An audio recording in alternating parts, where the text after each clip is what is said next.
આપણે વાત કરશું કે આગનો ફેલાવ કેવી રીતના થાય છે, આગ કેવી રીતના ફેલાય છે અને બીજા આગમાં બીજી જગ્યાએ આગ લગાડે છે, બરોબર. એની આપણે વાત કરીએ તો આગ ફેલાવાના ત્રણ વિધિ છે. આગ ફેલાવાની સ્પ્રેડ ઓફ ફાયરમાં ત્રણ વિધિ છે. એક છે કંડક્શન વિધિ, તો ગુજરાતીમાં કહીએ તો સંચાલન વિધિ. એક છે કન્વેન્શન વિધિ એટલે કે સંવહન વિધિ, અને એક છે રેડિયેશન વિધિ એટલે કે વિકિરણ વિધિ.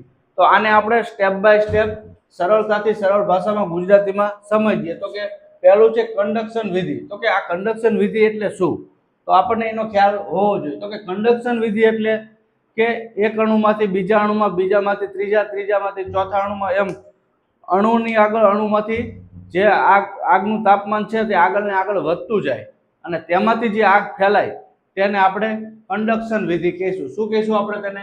કંડક્શન એટલે કે સંચાલન વિધિ કહીશું. એક ઉદાહરણ તરીકે તમને સમજાવું કે આ લોખંડનો કોઈ રોડ અથવા તો કોઈ સળિયો છે, બરોબર, અને અહીંયા કોઈ આગ લાગેલી છે અને આ લોખંડનો સળિયાને આગ લાગે છે, તો અહીંયા એક અણુમાંથી બીજા, બીજામાંથી ત્રીજા, ત્રીજામાંથી ચોથા, એમ આગળ આગળ આગળ આગળ અણુ થતા જાય છે અને આ લોખંડનો સળિયો અહીંયા આગમાં હશે અને આ છેડો આ ગરમ હશે એટલો છેડો અહીંયા ગરમ થઈ જાય છે આગળ ને આગળ અણુમાં તાપમાન પ્રસરવાના કારણે. તો જો અમે આ લોખંડનો સળિયો છે એ અહીંયા આગમાં છે અને એ સળિયો આખો ગરમ થઈ ગયો છે અને એની આજુબાજુમાં કોઈ જ્વલનશીલ પદાર્થ આવશે તો એનું પણ એ તાપમાન વધારી દેશે અને એનું તાપમાન વધવાની સાથે એમાં પણ આગ લાગવાની શક્યતા વધી જશે. તો આને કહેવાય કંડક્શન વિધિથી આગ લાગવી. હવે બીજી વાત કરીએ તો કન્વેન્શન વિધિ એટલે કે સંવહન વિધિ. તો આમાં શું હોય છે કે આગમાંથી ગરમ ગેસ કે ચિંગારી, આગ હોય એમાંથી ગરમ ગેસ કે ચિંગારી નીકળતી હોય કોઈ પણ જગ્યાએ અને આજુબાજુમાં કોઈ જ્વલનશીલ પદાર્થ હોય તો એનું પણ ટેમ્પરેચર વધારી દે છે અને એમાં પણ આગ લાગવા માંડે છે. એટલે આને કહેવાય છે કન્વેન્શન વિધિ. એના ઉદાહરણ આપણે સમજીએ કે તમે મંચુરિયન તો બનાવતા હોય જોયા હશે અને ખાધું પણ હશે. તો જે મંચુરિયન વાળો જે મંચુરિયન બનાવતો હોય છે, બરોબર, એની જે આ ઓલી છે જે બનાવવાનું ઓલું, એમાં તમે જોઈશો તો એ ક્યારેક આમ એમ લાગતું છે કે ભાઈ અંદરથી આમ જ્વાળા નીકળે છે ને સળગે છે ને એવું બધું લાગતું છે, પણ ખરેખર હોય છે શું આમાં તેલ અને થોડું ઘણું પાણી રહી ગયું હોય છે. એટલે જે આ નીચેથી જે આ ચિંગારી ઉપર જાય છે એ આમાં જે તરલ પદાર્થ છે, બરોબર, તરલ પદાર્થ છે એ આને પણ આમાં આગ લગાડી દે છે. શું થાય છે?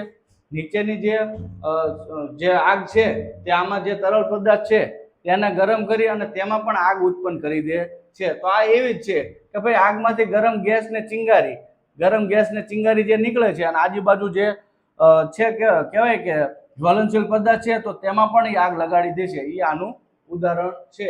તો વાત કરીએ કે રેડિયેશન વિધિ એટલે કે વિકિરણ વિધિ.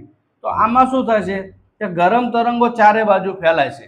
આગ લાગી છે, ગરમ તરંગો ચારે બાજુ ફેલાય છે અને ચારે બાજુ ફેલાયા બાદ એની આજુબાજુમાં કોઈ જ્વલનશીલ પદાર્થ આવશે તો તેનું પણ ટેમ્પરેચર વધી જશે અને તેમાં પણ આગ લાગી જાય છે. એક ઉદાહરણ દ્વારા આપણે સમજ્યું કે કોઈ કાચ છે, બિલોરી કાચ, એના સૂર્યના કિરણ આમાં પડે છે, બરોબર, તો કાચ ગરમ થઈ જશે. શું થશે? કાચ ગરમ થઈ જશે.